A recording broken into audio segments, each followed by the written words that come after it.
Hi everyone, the following video is a recording of our 60th Artist Feedback AMA session. This session was held in the MetaJungle Discord on January 6th and hosted by the talented Mike Schmidt and Steve Bennett. We want to thank Mike and Steve for their time in reviewing 5 different NFT collections and editions and covering topics such as marketing, pricing, the curation, and the creation of these collections and editions. We also want to thank all the artists who submitted their work for review and everyone that was able to attend. With that, let's go on ahead and get into it. Today we have Steve Bennett with us. He's oh my God, you guys got to see my terribly my background here, which is which is not organized right now. I'm supposed to open up this tab. Yeah, we have Steve Bennett with us today, who's done an AMA with me in the past, and he's been really great. I love your ability to talk about artwork, Steve, and your ability to give constructive feedback on work. I think I thought about you after having multiple conversations with you in different Twitter spaces, and just loved hearing your voice in general. Every time I heard you speak, you have a very good sort of radio voice, almost very calm, cool, and collective with your thoughts, and always been kind to people. So I always thought Steve would probably be really good for the AMA. So really glad to have you back, Steve. How are you doing today? Glad to be here, and that's very kind of you. And looking forward to talking about the work out there. And again, thank you very much for your confidence. Yeah, absolutely. So we'll go on. I think is this number 60? I think this is number 60, AMA 60, which is cool. And this is the first AMA of 2023. So really cool that we've come this far. The first artist we're going to talk about today is Ali, and the collection is called Light from the Window. And this is a collection done in Anatolia, Turkey, a place that I did not get to visit because we booked Antalya when we went. Istanbul and Antalya. I think we confused Antalya and Anatolia, but Antalya was really beautiful, so it was okay. And a lot of what you get to photograph in Anatolia wasn't right for the season that we were in. So it worked out actually really well. So this is Light from the Window by Ali. So let's check this out. The description just says a project in which hopes in the house grow with the lights penetrating hard from the window. A project in which hopes in the house grow with the lights penetrating hard from the window. I don't know if I'm just not reading that correctly or if it's just hard to make sense of, but something that I did notice that the project description is really lacking, but the description on the actual pieces, I believe, is not. So we'll get into that. So this is a collection on Foundation. Usually look at the banner first. Banner Foundation provides a nice template for really professional, to have a really professional looking sort of website look. And I like that about Foundation. Banner looks pretty good. I like the light shining through on these grains or whatever these are that are being tossed. Got a little window picture here. And yeah, everything looks pretty cool here. Six pieces in the collection. None of them have sold yet. Floor price of 0.20. So I guess that floor price is on what, reserve? Yeah, that's the reserve price. So you could bid at 0.20. You could buy it now at starting at 0.30. And so with that being said, yeah, let's take a dive into this collection. There's something I noticed right off the bat is like, wow, that lighting, that is not lighting that I'm very familiar with.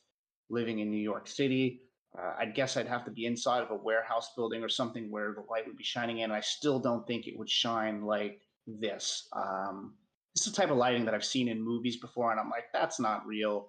They have something on set that makes this light, but this is true lighting in Anatolia, I guess, that shines through these spaces. And I'm going to let's open up this image because I thought this was really beautiful.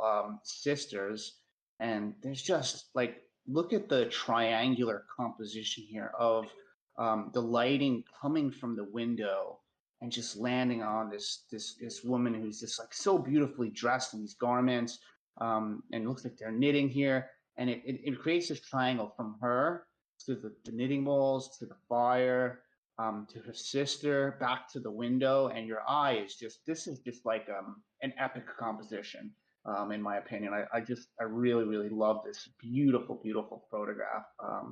And just, you can tell that the photographer has gotten comfortable with the subjects throughout these images, as it feels like the photographer is invisible in the room and they're non-existent there. And that's the thing about being a good documentary photographer, is getting those subjects comfortable with you to the point where you're just a fly on the wall and they can work in peace. And it looks like this photographer, Ali, is really great at becoming a fly on the wall. So the description here, let's read. An ordinary day in the high villages of Turkey. Here, women start to work with the sunrise. Two older sisters, Amine and Hava, are doing their daily work. Amine is knitting the rope she will use to carry feed for the animals. Eve is getting ready for dinner. Grinds the corn with an old hand mill. The sunrise and the heat in the stove accompany them. So I know it says sisters. Maybe this the he. Maybe it's a she. Maybe this is meant to be she. I'm not sure. But the description here is a lot more elaborate than we got on sort of the description for the artist statement in the sense of the entire piece. So I would take some of your skills at creating sort of a story, an idea of what's happening, and lend that to this whole project piece, like maybe some information about why you choose to photograph these working class people that live in Anatolia, what it's like at this time of the year, how that lighting comes through. Does that lighting come through at a certain time of the year that brings you there? Maybe some little personal about you, like why you like going to these spaces, and what these people's daily lives are about. Like, bring something to the main description of the project, like that. I think that could really help. A lot of these are really gorgeous. Constructively, if I had to talk constructively, looking at the first one, Milk Time, another beautiful shot, really beautiful. Like, I mean, look at the light coming down, on the man feeding the animal here, and then the woman standing in the doorway back there is just adding a whole another dimension to this story. Like I said, constructively, blown highlights on the water bottle here. I mean, you could probably, if the artist exposes for the highlights rather than exposing for the shadows, then you won't get any blown highlights. And for the most part, most cameras have a much easier time recovering shadow detail than they do on highlight detail. So I noticed that on just a couple of them, but for the most part, yeah, I noticed that on this one too. Little blown highlights on the hands here. If you take a look at this, like the detail on the hand is halfway completely gone because of those highlights. A little bit in here, a little bit in the white here. So once again, look at this composition, though, absolutely stunning. In the depth, like just completely filling up this left side of the frame with the main subject. He's got this joyful laugh, the lights coming down, and then wow, showing depth, like showing three-dimensional space with this this foundational piece in the middle here, a tree trunk looking foundational piece, and then just going off into this back room with the woman with this cow back there. Just fantastic. Like I said, the only thing I have is the blown highlights, which if you meter for the shadows, you might get a better result pulling up shadow details on most cameras. But wow, these are just absolutely stunning. Let's hand off to Steve. Is there any images that you'd like me to open up here to talk about? There's a lot of beautiful images here, and well, just your generally how you feel about this collection, Steve. Okay, so I think it's very strong, and I like this very, very much. And a few comments. So the banner I think is terrific, and I totally agree with you that the overall description is lacking, and that's an easy thing to fix. You're a very good writer, and I think that the context that Mike talked about in terms of who are these people? Is this a typical day's light? Why do you photograph in this light? I mean, give us, create a little narrative here. And then I think each of these pieces that exemplify the narrative will hang together very nicely here. In terms of the pieces themselves, agree on the blown highlights, and it's difficult when you have light coming through like that. One question I have, is this the only light source down there that, you know, is this all that there is? And, or were other lighting sources turned off for the occasion of the shoot? That would be a good thing to know. Second is the intensity and the brightness. It varies across them, and in some, like the one that you're focusing. Oops, go back to the family one. Yeah, I that one love it. there. Yeah, I think that's just mind blowing. Beautiful. Gorgeous. Nothing distracts you. The light actually creates leading lines right down to the family. There's nothing blown out. And the little bit of fire on the right doesn't distract from that. So I think that's a great shot. A couple of the other ones, I think they're uneven in terms of how intense the light is. Let's go back to the grid view here. So, yeah, this last one here, the bottom two. No, not that one. Where are we? This is one of the bottom ones here. Bottom two. I could open up this one. I mean, look at the cat. Jeez. I didn't even see that before. Yeah, there was one there. There's a couple there that I thought were, Well, the intensity. yeah, right there. Well, No, I mean, this one has strong intensity in the light, right? Is this one? Do you know the name of the one, Steve? Maybe hand grinder. This one. hand grinder. Yeah, I thought that that one almost looked artificial, and I'm not doubting that that's what the light was, but I would have toned it down just a little bit there. And again, knowing whether or not this is normally the lighting that they work under would be very helpful here. So I would say this one is a little inconsistent. I guess this one is the only one that's really inconsistent with the others in terms of the intensity of the light. Maybe this is a different side of the building or a different, maybe the sun was just stronger there. I'm not sure. It actually could be a different side of the building. But I think this is otherwise a great shot. So I would just tone those down a hair. And Mike, totally agree with you that deploying Eder exposed to the right would definitely help in these situations where look at your histogram and get it up as high as you can, not letting it go over, and expose for those, recover the shadows. This is all assuming that you're shooting in RAW. Otherwise, you can't do this with JPEG because it's going to already compress the thing for you. You know, in the days of film, it was the opposite. You could recover highlights, but you couldn't recover shadows.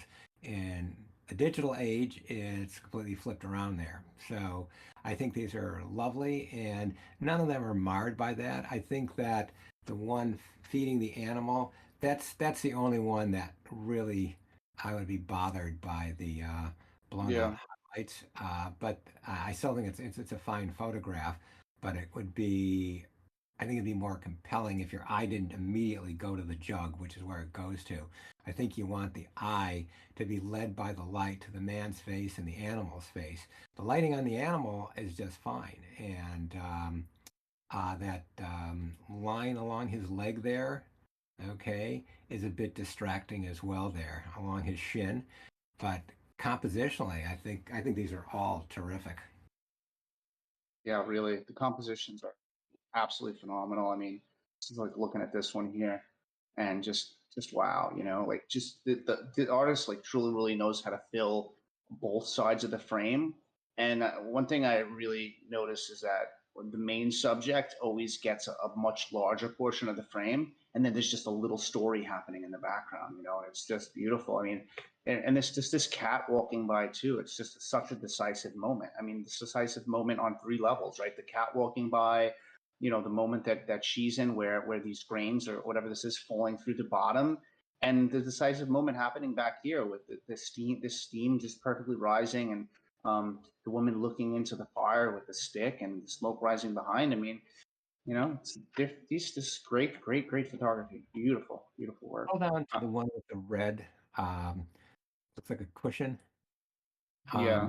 I had one question about this and maybe this is how it looks with the bread on top of it. The red is so intense. I'm going to assume that, and if I'm wrong, my apologies here, that looks like it was punched up a little bit using the HSL sliders. Same thing with the yarn as we go down. Again, I don't think that it ruins the image, but if you think about it, it's yeah, that one right there, sisters there. It's too The red. red Yeah. is it's a little inconsistent with the rest of the lighting, and it looks like it was just amped up a hair. But again, it isn't a showstopper. But you know, in terms of my thoughts, in terms of looking at this set here, though that stands out to me is a little bit unnatural given the lighting context. So I would be curious to know what kind of light is normally there, or is this it? Yeah, really good questions. And that's something that, I didn't completely notice on my own, was that it does seem very red when you look at it in comparison to the saturation of the rest of what's happening in the images. So maybe bringing down the saturation of those reds to the point where it feels more consistent to the rest of the image could be helpful. So yeah, lots of really great points, Steve. Love it. But overall, yeah, and I agree with this shot too. With this feeling, this light feeling like the most artificial, and like I know this is real light, but like you said, it feels if it's going to be that strong, then maybe the subject that it's landing on needs to be more powerful. You know, because what it lands on it doesn't necessarily light these corn any more than the corn are lit on the right side, right? Like, how is this corn on the right lit as equals almost to the corn here? Maybe it's some stuff in post or whatever, but if it was going to have a light source this strong, I'd like it for it to be landing on a subject that's just really, really powerful, because my eyes go to that. But really, she's the subject, right? And she's got this beautiful smile on.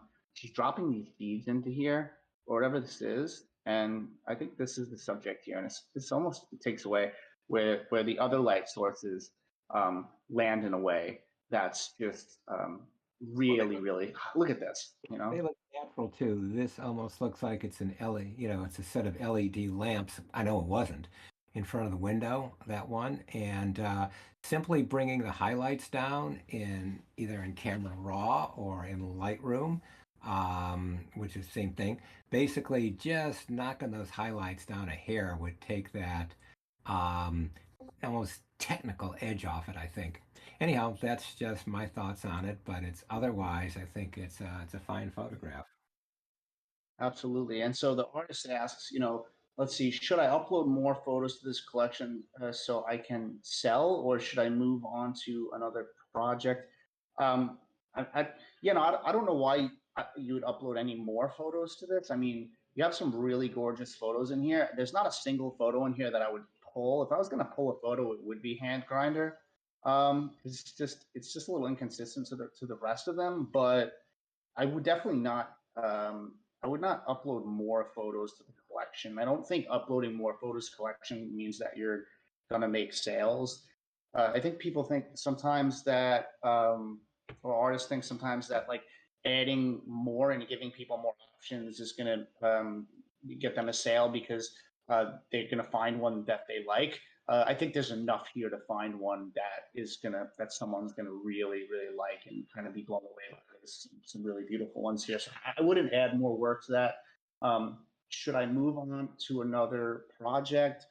Um, you know, no, this is a really good project, man. I just think that, it's just we're slow right now, right? Like we're in a bear market. We're like in the grips of the bear. Like this is the bearest bear market. I mean, it could get worse, but like it's pretty bad. Like it's a lot harder to sell work right now. Like for anyone, even like the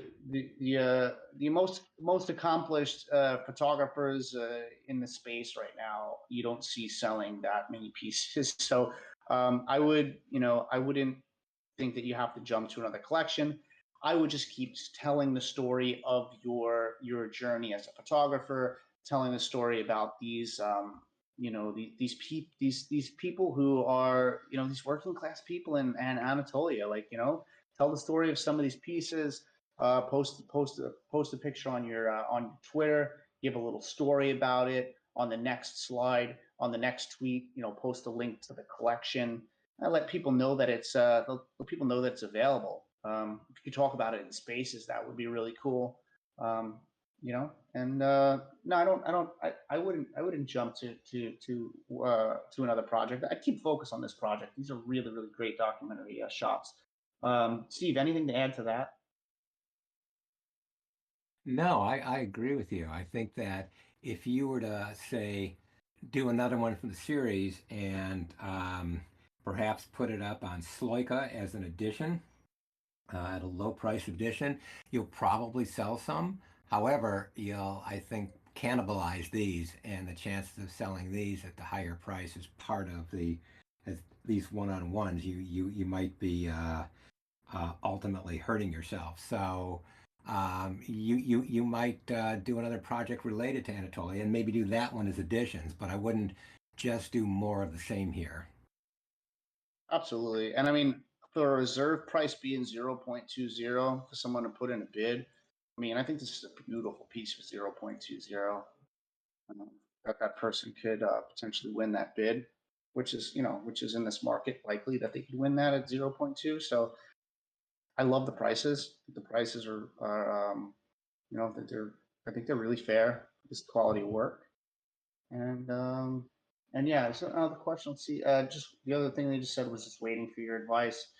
Uh, so yeah, no, that's it. I think it's it's almost a model collection in the sense that like I love the banner. Um, I love the photographs. I like the descriptions. Just this description just really needs some help. Just take what you got from what we said about you're a good writer.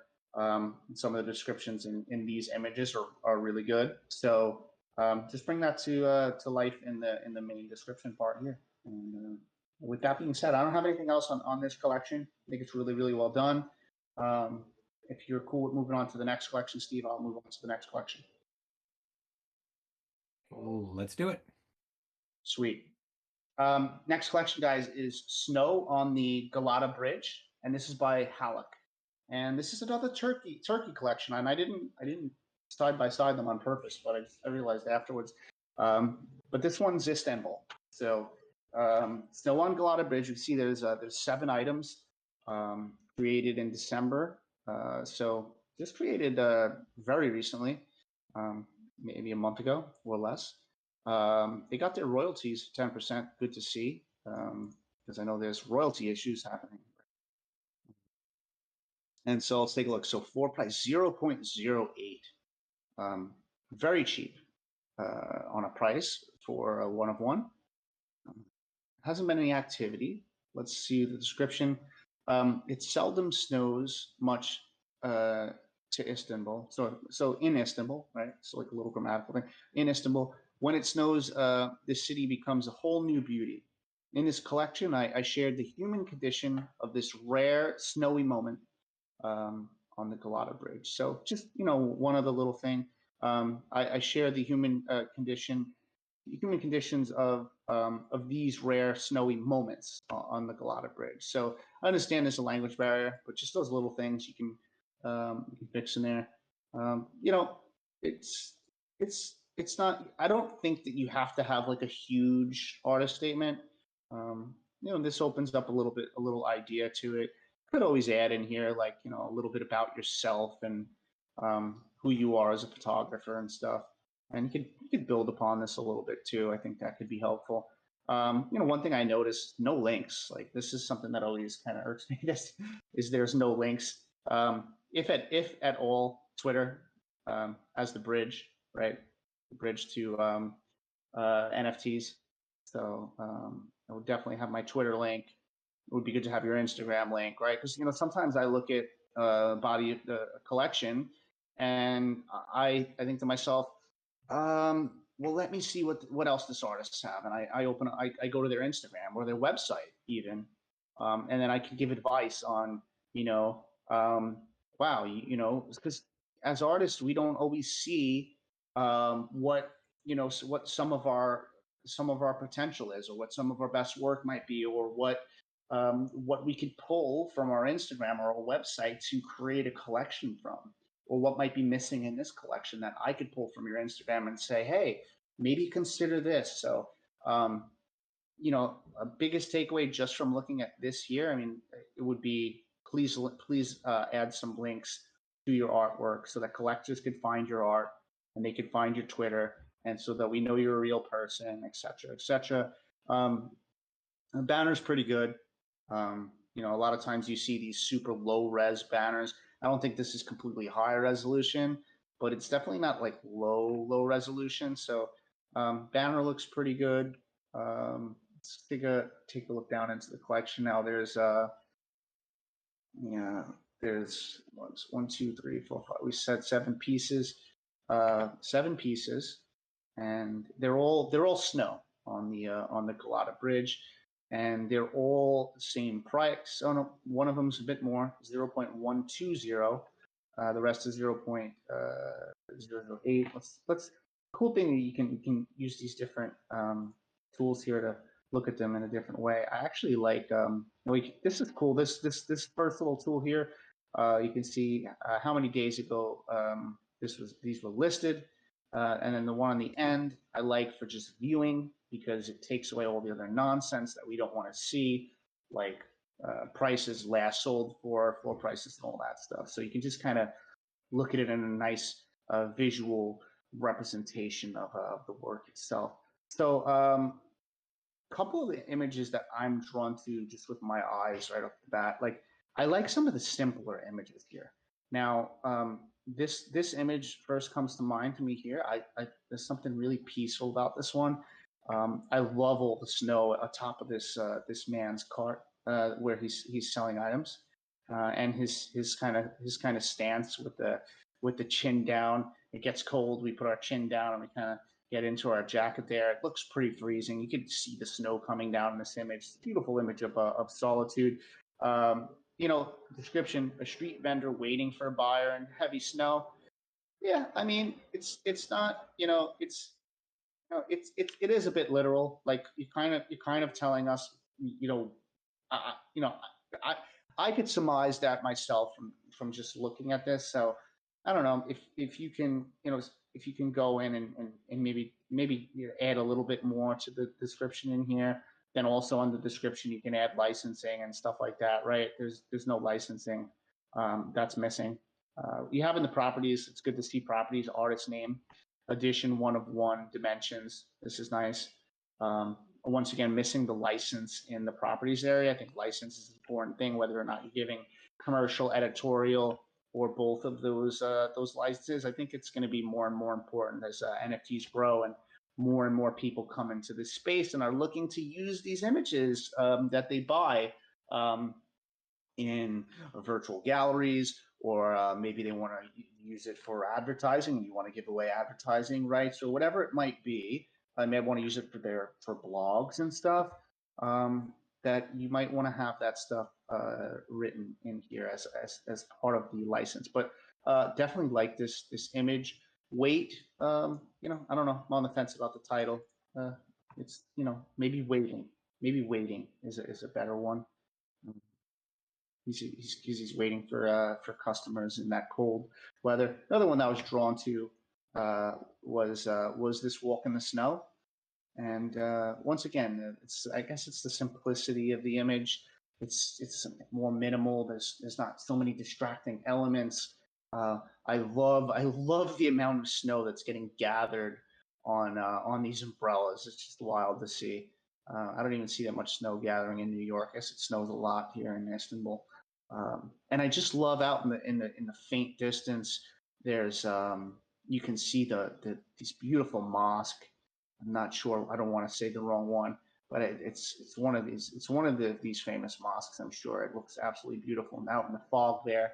Um, and then you just have like this leading line of the dirty snow leading into this couple here, this man or woman, this maybe couple or a couple of friends here, and it's a beautiful image. So that one, the vendor one, stood out to me as a beautiful shot. Um, I do enjoy the birds, the shot with the birds. Seagulls, a little too literal for me as well. Like, maybe something, I don't know, slightly more poetic, or um, it's not so obvious to something. This description: the seagulls are showing people who feed them in the snow. Showing people what exactly? I'm not sure about the description here. So a common theme with this is, I would say, your descriptions missing the licensing information in both the description and in the properties. But I enjoy this image. I think it's nice. It looks like a family that's out in the snow, and they're just having a day out and checking out these seagulls that are flying by. Um, I do find some other images to be a little bit busy. I think this image for me is like, I think this might be the weakest image for me in the collection. Um, it just feels quite busy, right? Like I think the subject here is the man, or man or woman here, but there's just so many poles and so many other things like intersecting and dissecting this image that I just don't. There's no, it takes away a visual appeal for me. Um, and it's a bit crowded in a sense. Also, the name of the image is 231. Like, I get it. Like, this says 2, 3, and 1 here, but like, like in a way of storytelling, what does that actually mean?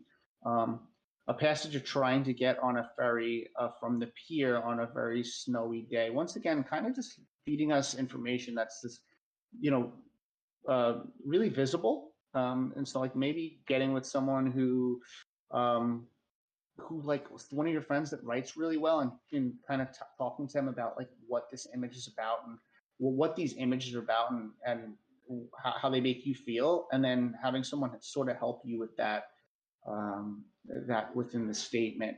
Um, the most expensive one, which was the only one priced at 0.120, which was smoke.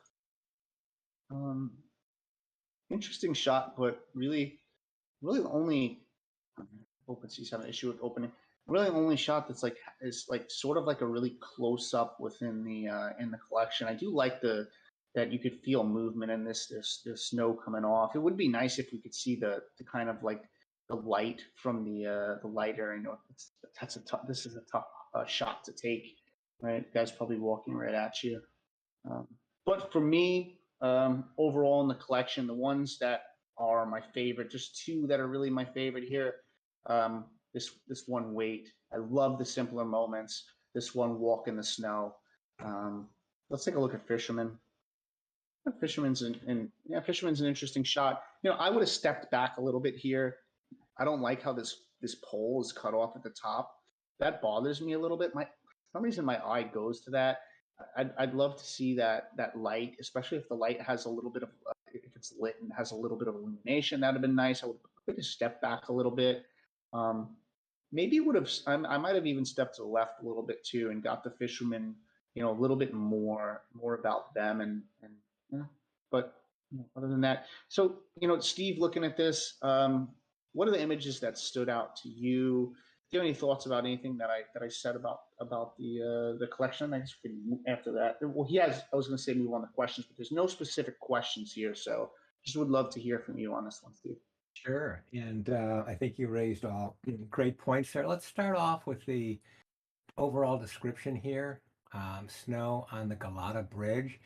So what I would like here is a little more context about the bridge. How big is it? Is it particularly famous? Does it connect two important points here? Um, I can't tell why this is significant other than the fact that it doesn't snow there very much.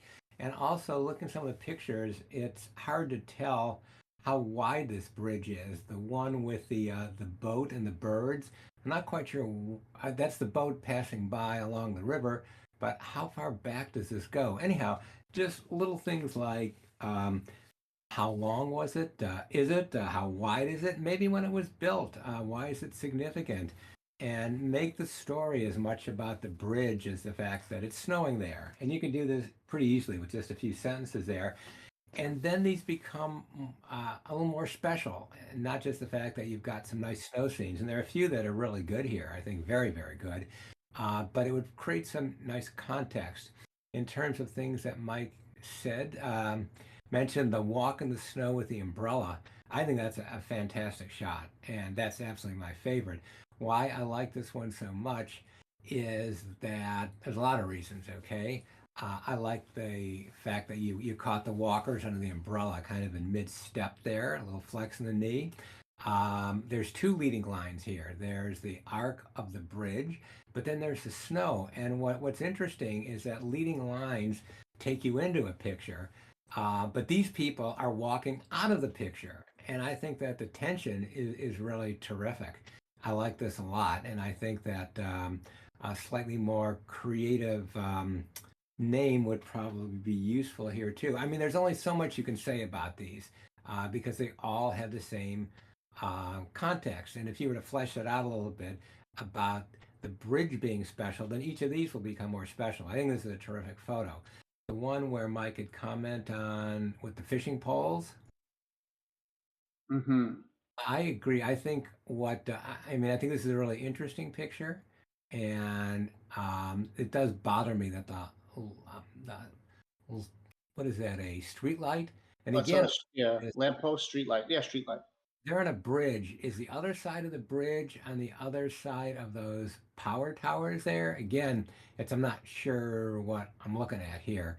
So I think that if you had the top of the lamp, and maybe it's, not possible at this point, or I don't know if you crop that, but we have both the arc of the fishing pole and the Mm-hmm. arc of the lamp, and those two things play off of each other really nicely.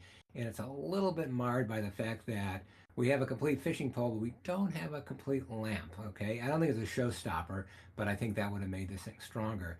Last one that I know Mike liked a lot, and I agree, Oh, is who I love. planted. Well, I love how you said that, though. I love how you mentioned that because I think sometimes I subconsciously recognize things, and I'm glad that you consciously recognize that curvature of the fishing pole and the curvature of the lamppost is a beautiful juxtaposition, a contrast to each other, and just not having the top part of that takes away that in a sense. So I love that. So hearing that, Steve. What was the next one you wanted to talk about? The kiosk or concession or whatever, the waiting. Yeah, I yeah, I mean, love that.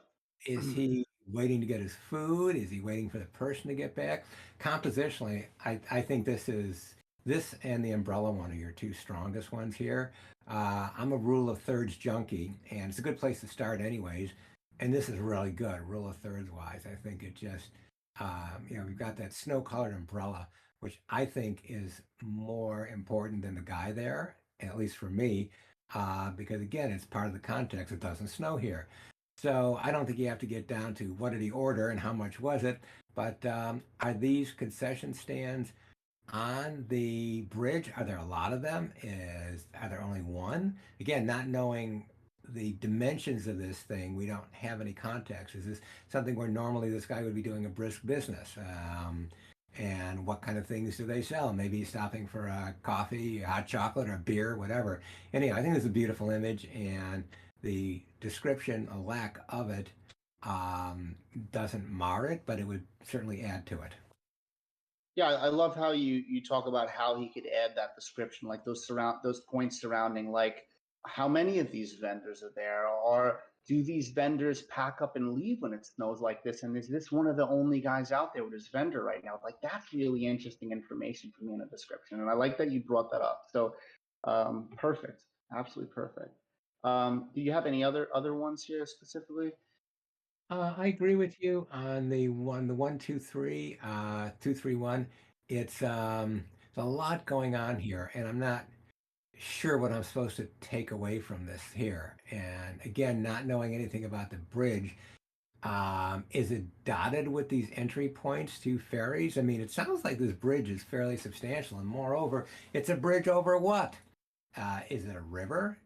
Is it a giant lake or whatever? Is it part of a bay or harbor? That would help us understand these images a little more.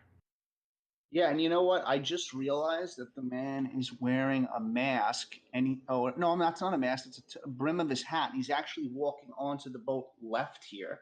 I thought he was exiting out through the 2-3 area, and that's the problem for me with all these lines and all this busyness. Is like I can't. It's hard for me to decipher the direction of the man. And I finally just deciphered that he's heading on to this icy boat here.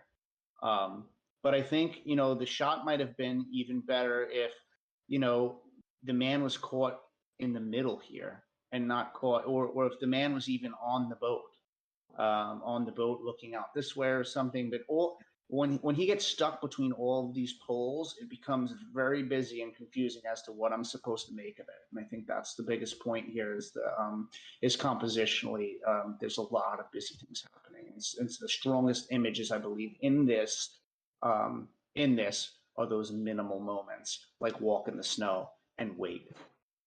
So I would, if it was me and, I had the ability, which I don't, I would jump into this artist's Instagram, and I would go back to the time of the snowfall and see if I could find more of those small, beautiful solitude moments within the snow, and say, hey, look, maybe you could pull some of these busier images and drop in some of these more solitude type pieces. Or I need an ability to be able to find where to find more work from them, and not having those links is not allowing me to do that. And as a collector, I like to go to people's links as a collector and say, oh, what is this person doing on Twitter? Like, who are they engaging with? Like, what type of tweets they put out? That stuff's important to me. Or like, what does their Instagram look like? Or what does their website look like? That stuff is all important to me. And so, yeah, the artist had no specific questions here. I think we gave a lot of really good feedback on this one. Do you have anything else to add, Steve, before we move on to the next one? No, I think we covered it, and I would, encourage you to do more, flesh this out, and I think you'll have a stronger collection there. And those few that Mike and I really liked, I think, are really very, very strong images. And regardless of the context, they're very strong. But I'd like to know more about them. So it's a good job. Great, thank you, Steve. And Go Mike, ahead.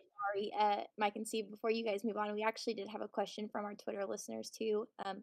You mentioned licensing, and Eva said that she had a question about licensing, and she wants to know if she should include the license info into the description that is on the blockchain, and should she include any specific laws from her own country, because she can consider selling commercial rights, but she also wants to make sure she can use her art in future projects.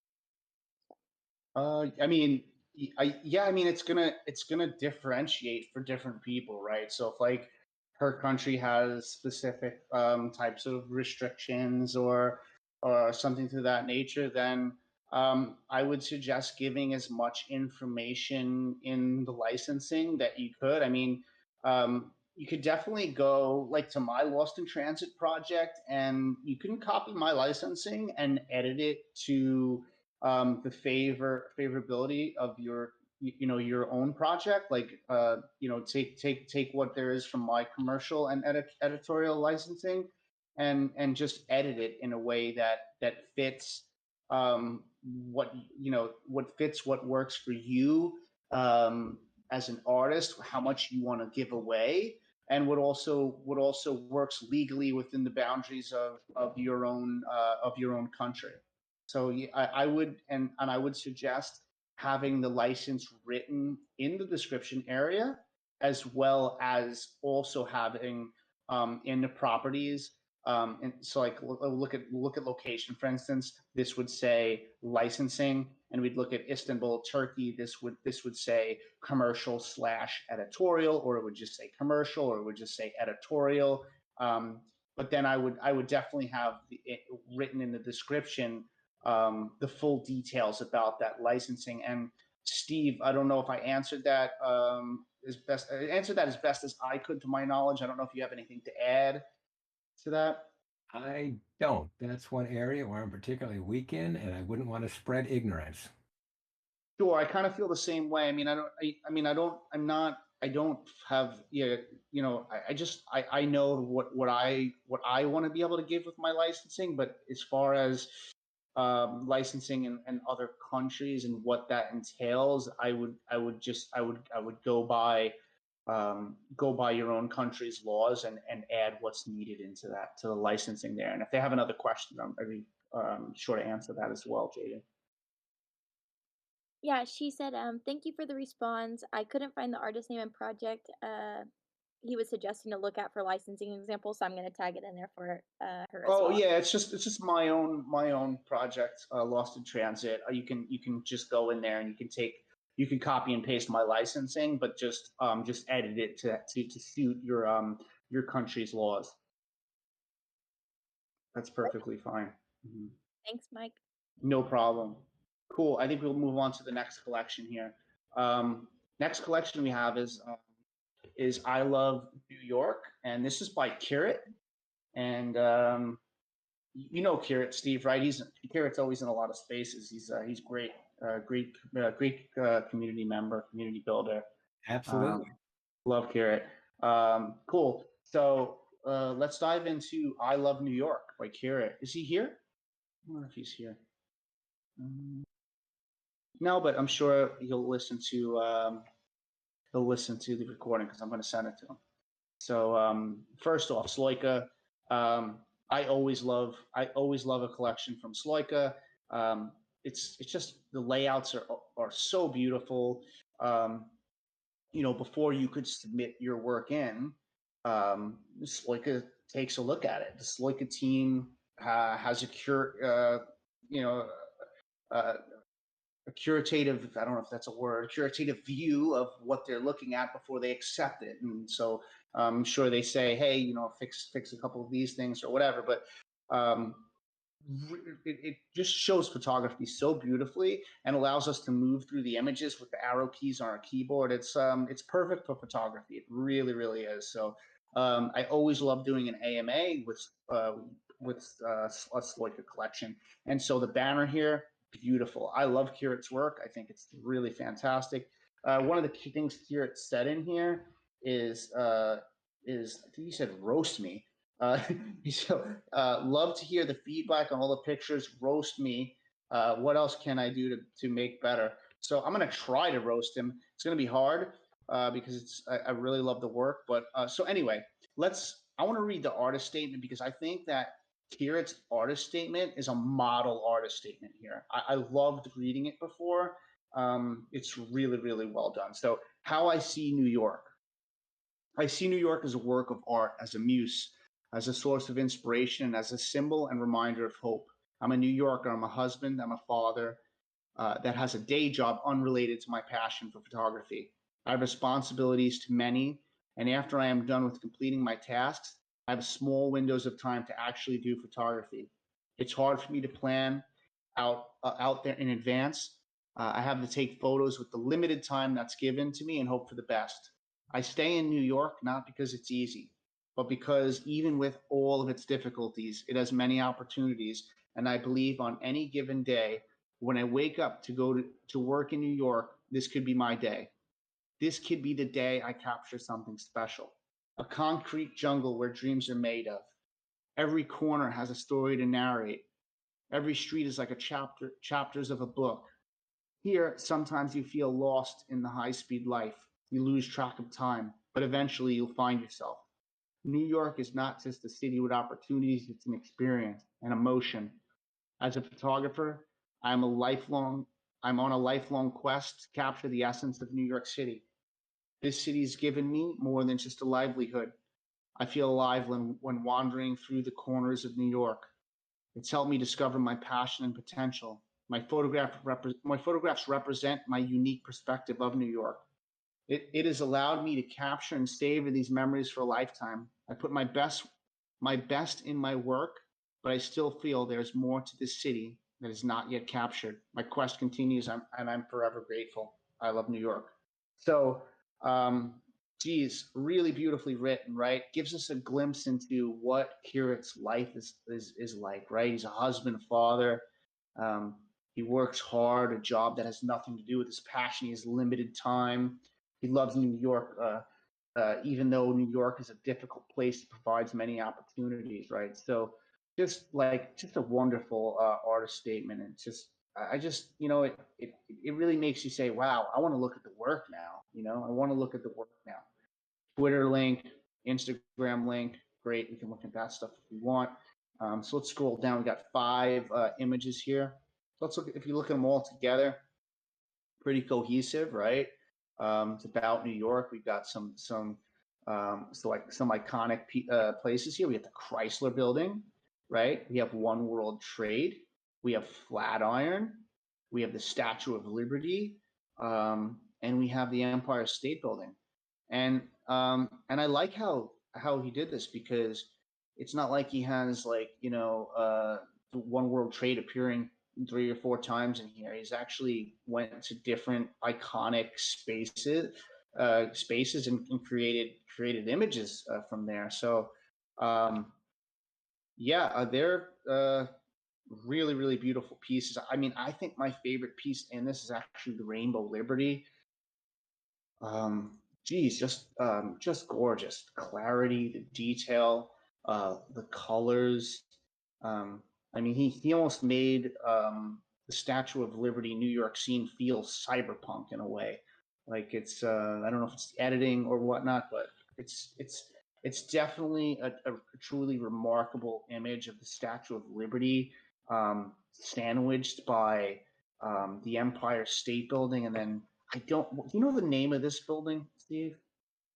I mean, you're not from New York, right? But it is a beautiful building, but I don't know. It's definitely a newer building, but just a gorgeous. You don't see this perspective very often of the Statue of Liberty. Skylight. Skylight's a beautiful image. I love the 3 tones happening here. This warm yellow, then this purple, and then into this blue, and then this dark blue. Maybe it's 5 different shades here. One thing that bothers me a bit about this, since you want me to roast you, it's not really a roasting. This little piece of kind of white over here, this section here, I would like to see the color fade in a little bit more into each other. And so my eye kind of comes to this area right here, where you see this no smoking sign that I created, where in post you could kind of gradient, merge this in so that it's not so noticeable. And I think that would be really helpful in that image, at least for me. I don't really have much about to say about a lot of these images. They look really beautiful. If anything, they feel digital, very I know that they're digital. And sometimes I lean towards I like the nostalgic aspect of the film look, but there is a place for this super HDR, not HDR, super it's definitely got a lot of dynamic range to it. In one of the images where I feel it's definitely been pushed a little bit, for my taste at least, is the sky here. This purple in the sky feels it feels a bit pushed. But I mean, these images are really beautiful. They really are. Got this image here. Time is now. I love that it looks like it's a long exposure. We have so many raindrops coming through this image. I love the backlit rain that's kind of green from here. This clock though does feel like it pops pretty heavily from the background. It almost feels superimposed. Like I know it's not, but something with your editing, you push your editing a bit, like a bit for my taste in some of these. But I mean, man, for overall, looking at it overall, I think there's a lot of great images here. And let's look at the descriptions real quick. Let's pull up time is now. So now is the youngest you will ever be. Value time, family, and live your life the best way you know how to. It's very important to plan your future, but never forget to live the moment. Only now is guaranteed. And there's some information about the camera and dimensions and stuff like that. Then properties and stuff down here, which is great because you always see the licensing done. Sloika provides this, and properties are always a thing that Sloika provides too, which is really, really great. So love the images. Like I said, I'm just one opinion. I love your work, but some of it's a little pushed for my take as far as the colors go. They lend on a little bit of the saturated side for me. But there's people out there that really, really love this look. So it's just, it doesn't matter. It doesn't matter that that I have an opinion on it really if other people really love it. And I would, if I was an image I would purchase it, it'd be this one. And it's even if it's saturated a bit, I love it. I love how this was done. Really do. The descriptions are great. Steve, love to hear from you on this selection. Well, I'm glad that you're the host and are doing the roasting because there's very little for me to do here. I could maybe offer a match, but I think that there's a lot to love here. Description, passion for New York and his work. I think it just really it shines. You're right. That is a model statement, and each one of these two, I think, is poignant. Okay. Rather than just simply stating what it is, he's talking about both metaphorically as well as literally what's going on, and I think it's terrific. I think that I agree with everything that you pointed out. The Big Apple sunset, again, that's not my taste. It just, to my eye, it's a bit overcooked, and it does have an HDR look. I have a knee-jerk response to HDR, so you got to discount that. But it is very, very hard to photograph sunsets that have a lot of yellow in them and gold. Either they fade off or they turn into an inferno, which kind of is what happened here. But again, if you like that incredible, intense HDR-like look, then I think that this works very well. My favorite is the softest one is the Flatiron Building, and I'm sorry, the Empire State Building. Okay. Was it Yeah, Skylight? yeah, that one because I've seen that lots of times, and it brings back so many memories for me. I'm slightly bothered by that little bit of white that you would point out with your cursor, in that it's almost like it's paralleling the spire a little bit. If it were stronger, it would take away from it, but I don't think it's a showstopper by any means. This is a gorgeous image. As a collection, it's and this isn't necessarily a bad thing, but you do go from this very soft skylight image to these kind of 2x4 between the head, high contrast HDR images there.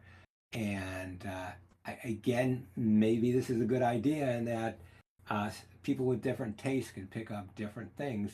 The Flatiron Building, I do agree with you, Mike, that I think that the clock is so razor sharp, almost like it's been over sharpened a bit, but it does have a little bit of a pasted on quality.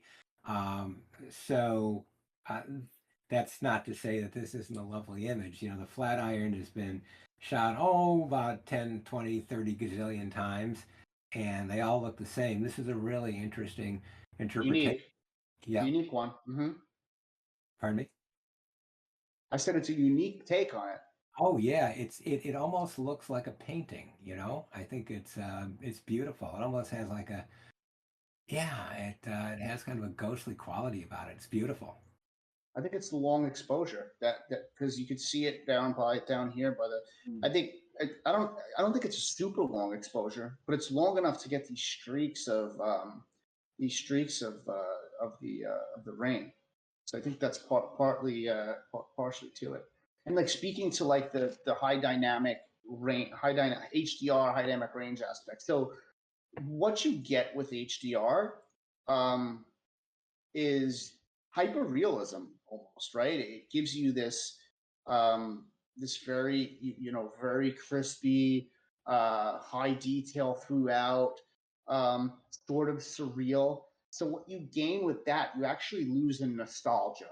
That's what I come to terms with when I look at HDR. Is that um, I love nostalgia within photographs, and HDR sort of takes away from a nostalgic aspect because it's sort of the opposite of film in a sense that it gives you that layer of dynamism, not only in depth and detail, but also in a way where shadows and highlights exist in a exist together in a way in which they almost aren't supposed to for the human eye, at least, right? If that makes any sense. So I think the nostalgia things for me is where the where overcooked or a bit of over processing, which is a subjective term, for me at least, takes away from a nostalgic quality of something where Skylight has that nostalgia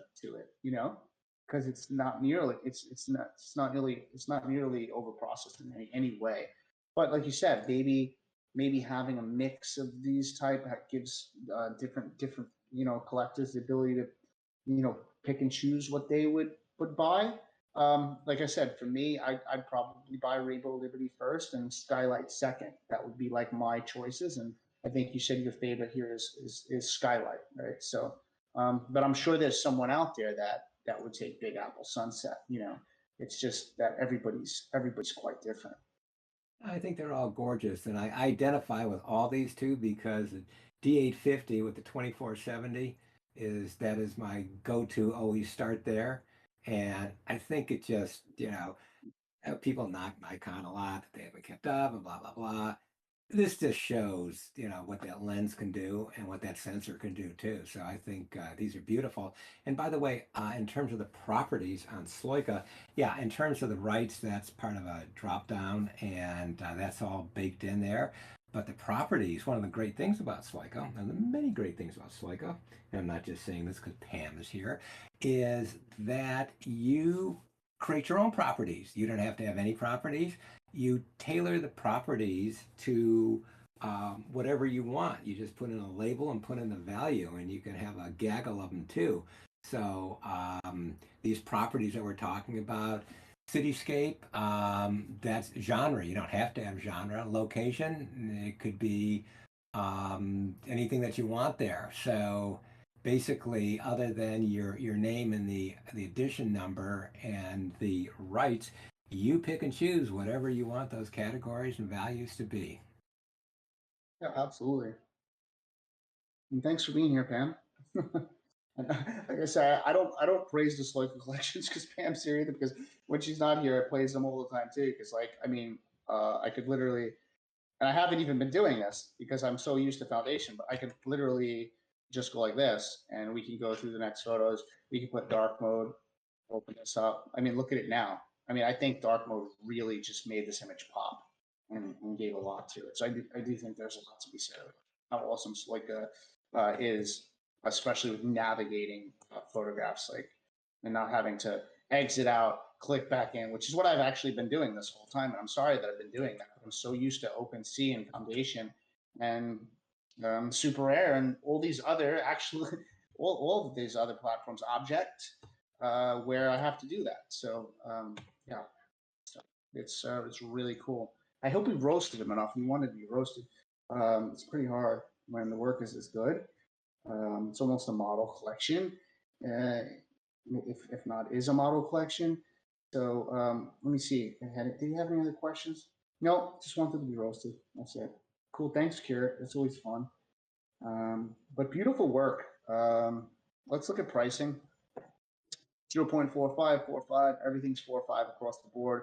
I love seeing strict pricing across the board as far as the pricings being equal. It always confuses me as a collector to see different prices. It's like, is it because like the artist is like the artist doesn't believe in the shot as much, and that's why the price is lower? I don't know.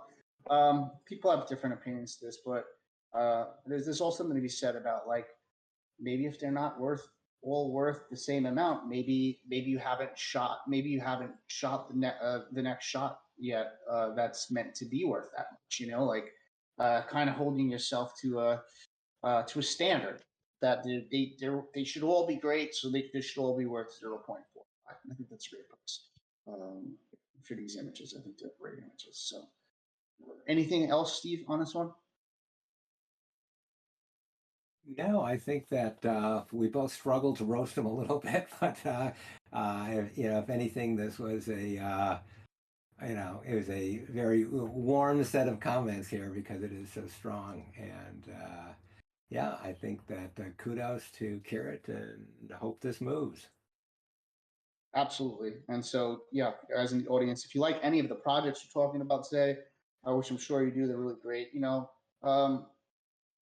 out a retweet, quote tweet, send out a comment to some of the people that have put their work on the line today and we're vulnerable enough to put their work out there. Get some more eyes on it, right? It's the least we can do. Yeah, move on to the next collection. Beautiful people of the world. This is by Tulsi Shankar Kumbra. And let's take a look at the questions first. We'll do something out of order this time. Do I have anything to change? If yes, then which part should I change? Let's just keep that in mind. Banner is interesting, but there's a lot of images in this banner that are not in the collection, and maybe they plan to be in the collection. There's only 4 images actually in here. Right here it says 1 of 1 editions. That's cool to let us know that 1 of 1 editions right off the bat. 4 items created in July, August, September, October, November, December, January, 7 months or so has been on here. It hasn't had any movement. I love seeing all these links. You look at this website, Discord, Telegram, Instagram, Twitter. Good job. Awesome. Read the artist statement. So life is a story. Sadness, happiness, pain, and problems are written on every page of life. And reading the pan of life in the picture is also an art. I want to share about these beautiful people in the world in my collection for whom we get grains. We do not die of hunger. And despite being very beautiful, good facilities are not being provided for their houses. They're after facing sorrows and troubles in their life, yet living happily. That's why I want to donate 30% of my earnings from this collection to help the poor. My series and my photographs are special because most of them are taken in such a remote area where there's a scarcity of journalists and photographers, and there are places where very few can reach. That is why my picture is not random pictures, but some unique ones. There is, say, they are unique because of their nature, and as well as the locations taken in. So a couple little grammatical errors here. I understand this language barrier. So 4 pieces here. All of them were 0.12, which seems very fair for 1 of 1 pieces. And I know these pieces all have really long and complex descriptions, which is really cool. So let's take a look at Incandescent. And wonderful shot. I definitely really appreciate these up close portraits. To get this close to someone's face, they have to feel comfortable with you, right? They have to feel connected to you in some way. And to get this response in the image, you've had to have created something with them, like some little bit of a relationship, maybe even in a 1 minute even in a 1-minute talk, or even just stopping them and having an energy that's really kind and soft, can get this type of this response from someone. So I love the whites in this image. I love the whites in the mustache and the beard. I love the eyes. Personally, I'd probably do a local adjustment in just selecting the eye, and I would probably just bump exposure up a little bit, maybe 0.20, maybe 0.30, in Lightroom or in Photoshop, just to have the eyes, bring me into the eyes a bit more. But yeah, beautiful tonality. And let's take a look at the description. I've read these descriptions beforehand, so I'm just going to read one of the descriptions on these because they're very long. I and my friend, so it'd be actually my friend and I. Once again, I'm sorry for nitpicking the grammatical stuff, but my friend and I went out in the afternoon on a scooter. We hang out for a long time so that we can get some good pictures, which something is hidden in that picture. And finally, I got a picture, and I would like to tell the whole world the thing behind this picture. I have taken this picture from a locality of Raipur, India, from where there is a way to go to Marine Drive of Raipur. And if I'm saying this wrong and you know how to say this, Steve, just jump in. This uncle drives a rickshaw, even in the hardest sun, to feed himself so that he can take out bread 2 times and take care of his family. It was very sunny that day, and we were roaming around in the sun. I saw this uncle sitting on top of his rickshaw with his friends, who was kind and honest, and was very incandescent about his work. Incandescent, guys, means like it's very emotional or passionate about the work. Then I went to him and talked to him, explained to him about my work and also about the NFT project. Uncle was looking very happy, and Uncle said without hesitation at all, "Son, take my picture well, but give me a photo frame of it." So he wants a photo in a frame. I took some pictures of him. Happiness was visible on everyone's face, but this uncle's face was showing a different enthusiasm for his work. Then after talking to him, I came to know that Uncle has paralyzed one leg, due to which he could never walk anymore. Even after he is paralyzed, even after taking care of his family, Uncle is so passionate about his work that he owns an electric rickshaw in which they can do some work and take care of their family. Then after talking with Uncle for some time, I felt very happy. I would like every single moment of my life to keep roaming like this and meet new people, know about them and their problems, and share with you guys through storytelling. If you want to achieve something, then you have to move forward with enthusiasm in the face of every difficulty. And if you are doing something with enthusiasm, then maybe it will take time, but the destination will be achieved. Be it small work or big work, do anything in life which will give you happiness and enthusiasm in working. And then information about the artist here, where he's from, etc. Artist name, the edition, dimensions, lens, etc., and the licensing. So all that important information is here. He has the license in here, in his properties, the edition, the artist name. So yeah, Tulsi's definitely been listening. He's got everything's here. So love to see it. Love to see the long description. It shows your passion. It tells a story of these people. Just would get with someone just to help you a little bit with the language barrier to to rewrite this, because it's really thoughtful. It's really thought provoking, and there's a lot of emotion and passion in it. But there's just some grammatical errors that when reading it that stumped me a little bit in being able to read it how I want to read it, in a way that I could read it in a passionate way as well. So yeah, so beautiful portrait.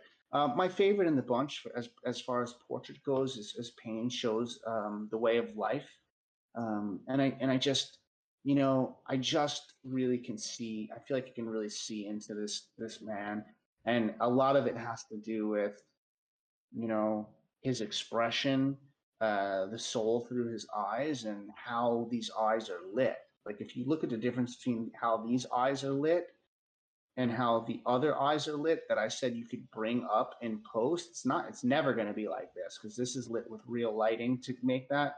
But a lot of these eyes are a lot more dull than this one here, and that's why this portrait really stands out to me, is that it's really well lit with the expression. Um, Moving on, so my favorite is Payne shows the way of life. My second favorite is close between Incandescent and Tolerance in Life. There's something about this that's really beautiful about, not only having the portrait, but also these collarbones that are and neck and chest. That's almost like an abstract landscape on its own, and beautiful tonality throughout, and just lovely shot. Love his mouth here, creating an expression. His eyes, and it's beautifully done. The least the weakest for me, I think, is Strength and Happiness. I don't. I also don't get happiness when I look at the eyes. When I look at the expression in this, I mean, although the mouth, kind of comes up into almost what's a smile, I just don't. It's not believable here. I feel more stress in this image. He feels.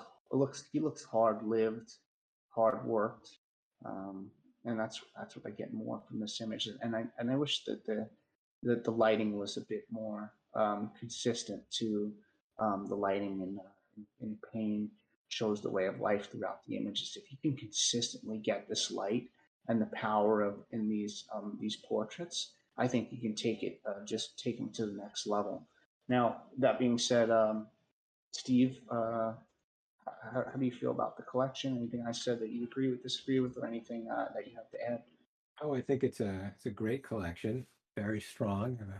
A few things there. You pointed out some grammatical things that probably ought to take care of, and I like the length, the effort that you went to explain what's going on.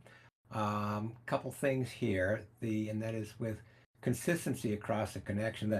The begin one with the person, on the roof. Okay, that's the very first one on OpenSea. Oh, I'm sorry. Which one? What are we looking at now? Am I looking at the wrong? I mean, I've got all of these. I prefer to see it in full screen here, and We're looking at beautiful people of the world, and they're all portraits. yes, you know what? I'm sorry. Forget the other thing. The begin when the roof is terrific. The portraits here, um, I, I think these are incredibly strong. I love the detail in them, and it looks like that 105, is that a macro lens? I mean, the detail is just insanely. I mean, it's incredibly sharp here. In terms of consistency, I think that a couple things. There's only one that has really strong catch lights in the eyes, and that's the Payne shows the way. So maybe the lighting was very different. I'd be curious to know about that. And the tolerance in life, that almost looks like a silver gelatin print, and uh, I'm not sure. I mean, I love it, but it looks very different than the others in terms of the tonal quality. So I'm not sure if the processing was different or exactly what you did, but that's an amazing shot.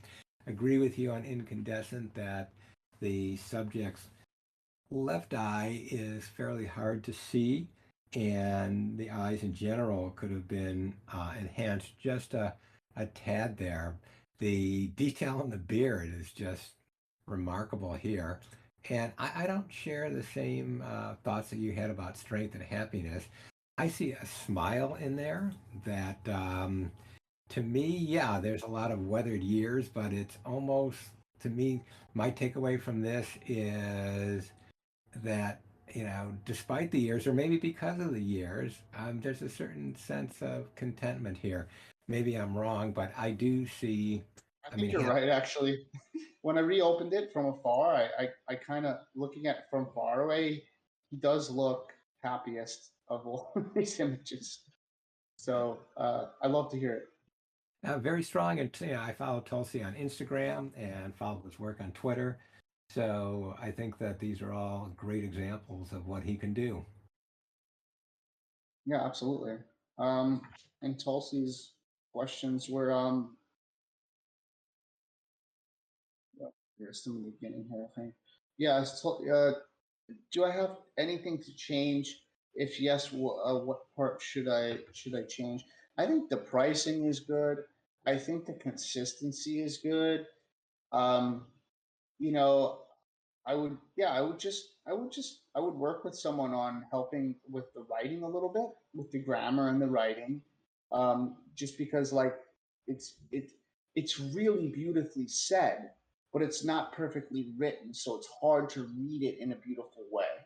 If that makes any sense, I'd love to be able to breeze through reading it, and because I think that it's easier for the audience to hear if I could do it confidently like that. But I'm stumbling upon grammatical errors. And there's obvious, obviously, I continue to say this. There's language barriers. We're speaking with international artists with MetaJungle. We deal a lot, or even mostly, with international artists who've been attracted to MetaJungle. So, yeah, that's always been something. But these international artists are phenomenal photographers. They really are. And so, yeah, was there anything we change? No, I mean, I would pay a little bit more attention to my light source. Whatever you got going on here in Pains of Sorrow, I would take what you got from the cash light in the eyes and try to apply that more consistently throughout your portraits, because I think it just really draws you into the soul of the person, and adds just that. It's really beautiful to see. So yeah, I would just play around more with lighting and find more characters. Like I would love to see like I would love to see like 40 of these. I would like to see 40 like different people, men, women, children, all with this close up. Just going through an OpenSea collection and just seeing tons of different people. I think that would be the goal. Meet new people, form connections and relationships with them, and ask to photograph them, and keep up with the close up. I'm shooting these all at like a 105 on a Canon, I believe, and the details really beautiful. So yeah, I would say keep it up. Really good job. I don't Well, have I'm anything else. Mike and writing, and maybe it's just not, you know, the etiquette wouldn't permit it, but I would love to know how old these people are, because it's very hard looking from one culture to another as how people age, and you can make certain assumptions here. So, and again, I don't know if that would be an impolite thing to ask and then print, but that's one of the things that goes through my mind is I have no idea how to age these people. I could be way off, and it doesn't mar the image quality at all, but it would satisfy an itch. Yeah, that's true. To add that information, and then if we look at the banner, there's a lot of people that are not in it here. So, um, maybe because some of the light was inconsistent, or I think we've talked about this collection in the past, whether it's been in an AMA or a space, and the ones with the close-ups were more consistent. I think it took out some of these kids, but if you're going to keep them out of the collection, then maybe change the banner, and add in some new images. People love to see where this goes. You know.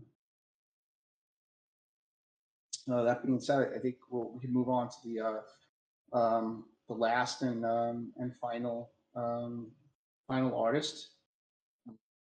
This is by Gaurav Rai, and it's editions by Gaurav. So he's got a lot of questions. So let me just look at the questions first. Should I update the collection cover with every drop like it is now? So there's two pieces in here. The current cover has the newest piece. I don't think you have to do that. I would just use whatever banner is the strongest. What is your feedback on my second drop in the collection, the Utopian Urge? We're going to get to that. If in the coming days I want to make editions of colored photographs, should I do that in the same collection or a different one? These are great questions, by the way. When we ask as MetaJungle to like provide us with like questions in the spreadsheet, like this is some great questions, like great questions about curation and that. Sorry, one more question. After it suddenly started to show the NFTs on Binance Chain on OpenSea, my created tab and collected tab is really messed up. Do you think that matters? Created and collection tab. We'll have to take a look at that. Do you think that matters, or that makes my profile messed up? If yes, what should I do? We'll take a look at that at the end. Let's just take a look at this. So so two items. The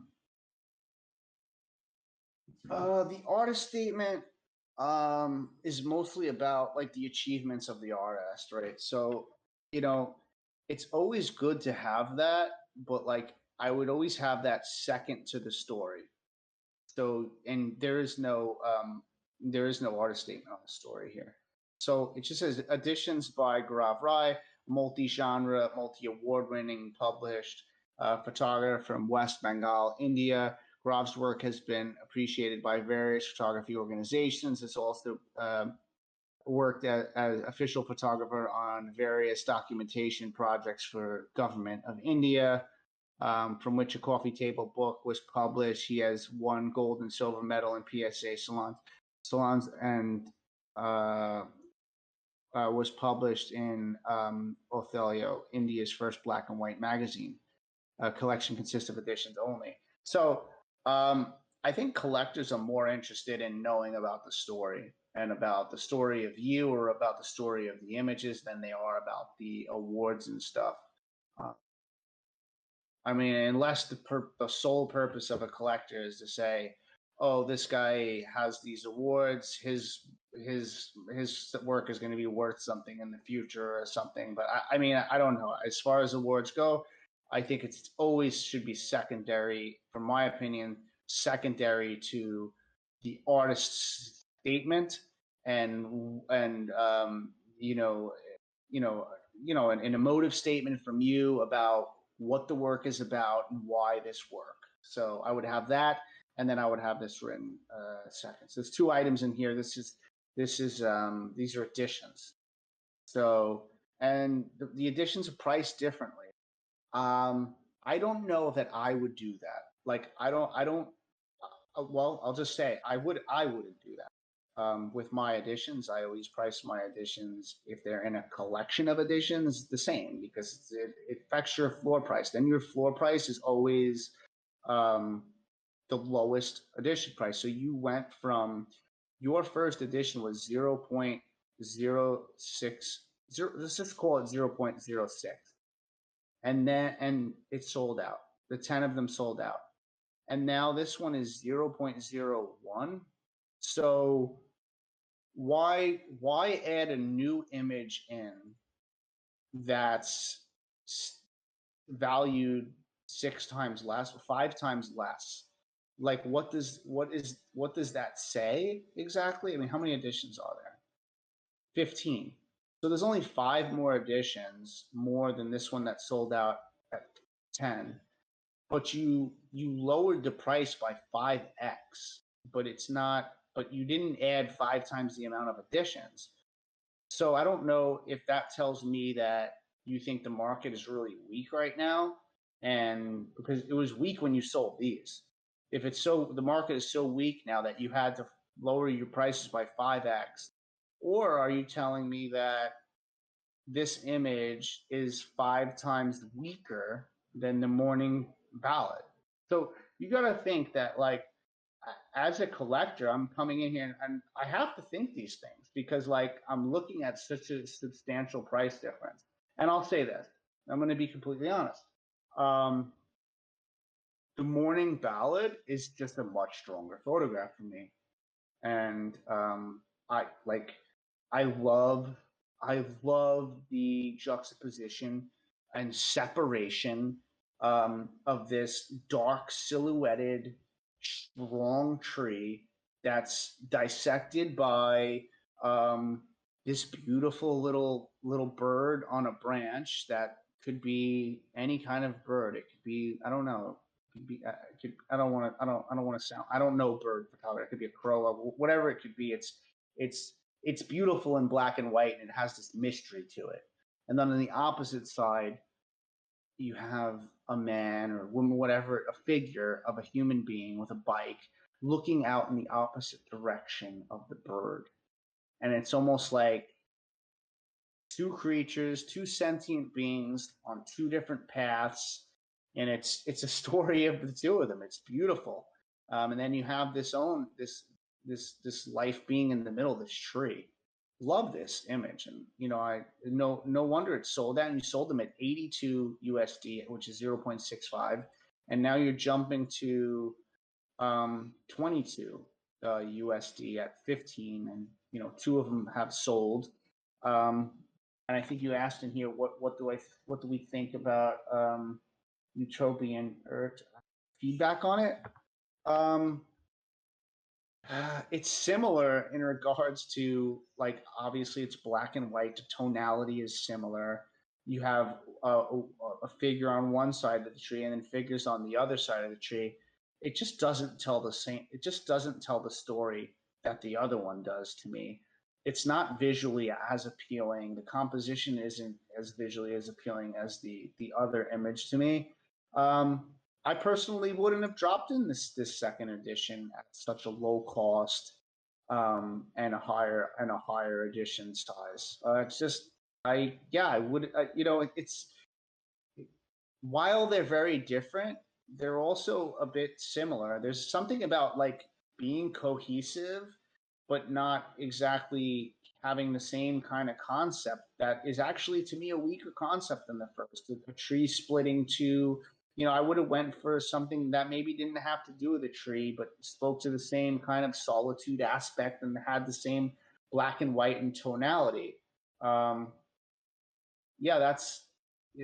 as much of a critique, as much of a constructive critique as I could give is for this collection, and that's the fact that you just put all of your awards first without the storytelling. And that actually, that I think the newer edition is not as strong as the original edition, and the pricing is very confusing as to why you lowered it by 5x. That being said, Steve, you have similar thoughts on this? How do you feel about that? Yeah, I concur, and I do think that opening paragraph that people come to, that really sets the stage, and you're very impressive. There's no doubt about it, and these are great awards. But in this case, let's get down to what is it about the images that we need to know. Okay, I mean, you could certainly add on award second in your credentials. I agree that the first edition is the morning. Yeah, that one. Yeah, I think that's a really strong photograph, and I too like the juxtaposition.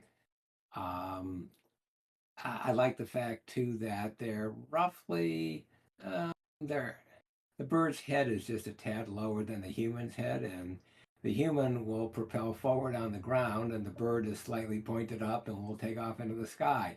So I think it's a wonderful juxtaposition, and the idea that this tree branches just like the animal kingdom branches, and I think it's a lovely issue. I'm sorry, a lovely image, and the drop in price on the other one is a little bit head scratching, and I think that one would assume that either you're trying to read the marketplace or that you're not as confident. Now, this one, that said, I must say this guy who's pushing the whatever that is that a push cart? Is it some kind of machine? Can't tell from the small image here. That's rather intriguing.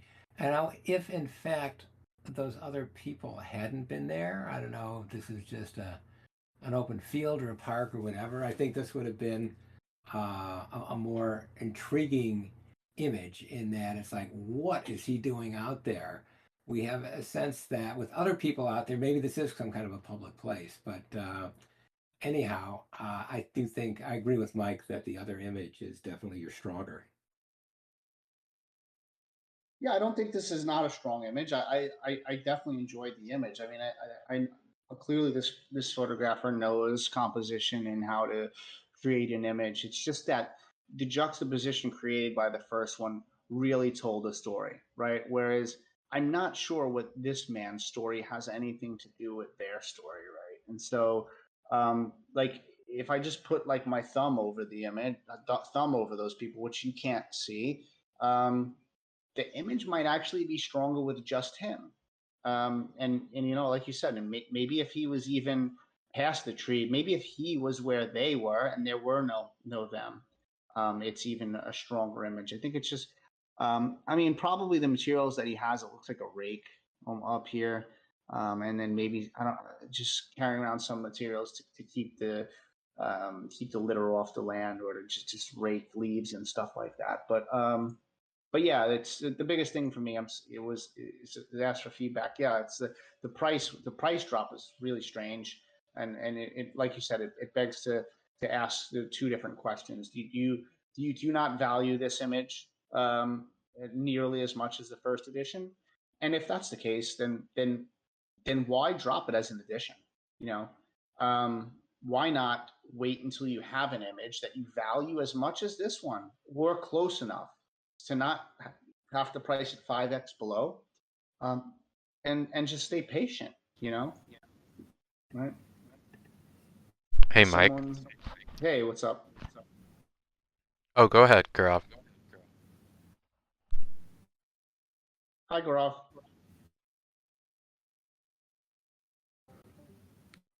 Hey Mike. Hey Hey, Steve. Hello everyone. how are you doing? I'm doing good. I just wanted to say, I have not lowered the price.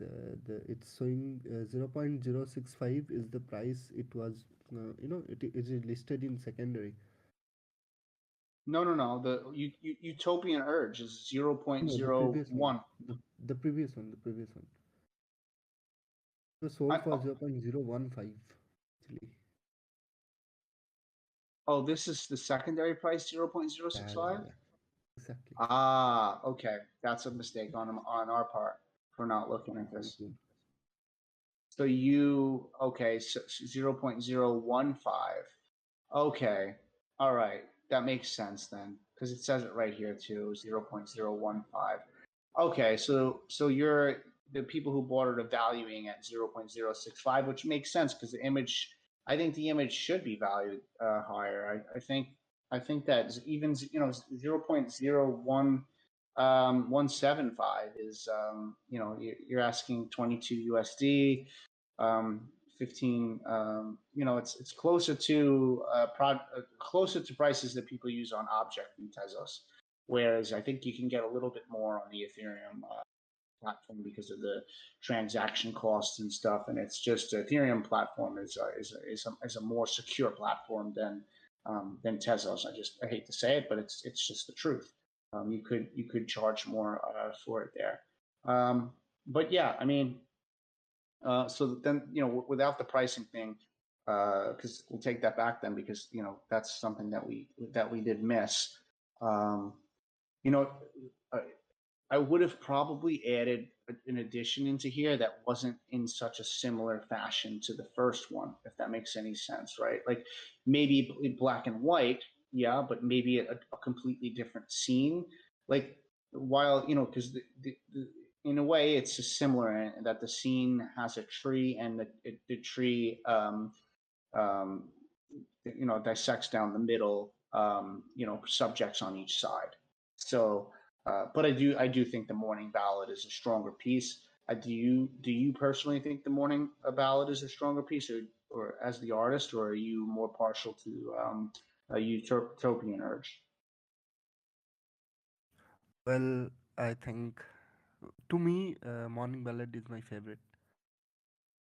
Yeah, but you did price Utopian Urge higher, actually, if you look at the last sale, right? So you just bumped the price up a little bit, but so if Morning Ballad is your favorite, I'm just speaking from personal experience, and like what I would do personally with an additions would be that my next editions that came out, if they were priced higher than the last, would be as equally good or better than the last. And in this case, I just don't find the Utopian Urge to be better than that. And I think it's a good photograph. I just think Morning Ballad is just a great photograph. I think that what you did there was beyond, and to see that you have the skill to be able to do that, I just want to see you do it again through new images. So hope to see that. But thanks for asking important questions, being vulnerable, coming up, showing your work. You had another question on here, that you wanted us to take a look at, something that happened. Suddenly, you said it suddenly started to show NFTs on Binance Smart Chain on OpenSea. So your My Created tab and Collected tab is messed up. So to see that, I would have to click on one of your images, right? And then on your name, Free Soul. And then is this the area that you're talking about? Created? Additions here? Nothing looks bad to me. It looks fine. Like, look at this image though. This is gorgeous. I love this. This is beautiful. This might even be better than the other two.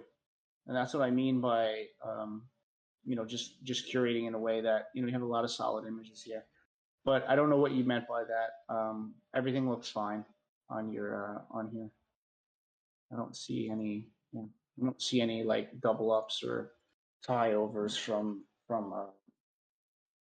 Binance Smart Chain. So, yeah, all good. If the artist doesn't have anything else, then I think that just about wraps it up. Though it's just coming up on. Is it what time did we start? 2. So just coming up on about 2 hours. I know, Steve, your 2 hours is your cap on this, and we're just finishing. So, just want to say thank you to all the artists that have submitted their work to the AMA and put it in front of a bunch of people to be highlighted, but also critiqued. It's not easy to listen to other people talk about your work and receive honest feedback on it. But that's what has helped me grow in the past. That is still what helps me grow today is having multiple eyes on my work and people telling me, being honest to me about what the best work is, versus what some of the weaker stuff in there is. And love having you again, Steve. Awesome, man. Because you're seeing things that I'm not seeing, or you're bringing up ideas that I'm considered, and I think the synergy between the two of us gives a lot of information to the artists and the viewers to have the multiple perspectives from us to help them out in their journey. And so, thanks again for being here, Steve, and hope we can have you again in the future. And of course, always thanks MetaJungle for giving us a platform to be able to hold education spaces. And hope everybody enjoyed today's AMA. And is there a co-op today? Yeah, it's in the chat. Cool, guys. POAPs, POAP in the chat. And yeah, with that, if you, I don't know if you have anything to close with, Steve. You don't have to, but if you want, we'll just end it. Oh, I think there's some very interesting work today and a variety of subjects. Sorry for getting the pricing goofed up, Grab. Thanks for correcting that. And kudos to everybody who came up. It takes guts to put it on the line. And the goal here is not to tear down, but to offer some opinions as to how to make things stronger. So thank you very much. And thanks to MetaJungle. Awesome. Thank you, Steve. So cool. We'll be signing out in 3, 2, 1. Goodbye, guys. Thanks for everyone on the Twitter channel that was listening, and love you guys. Peace.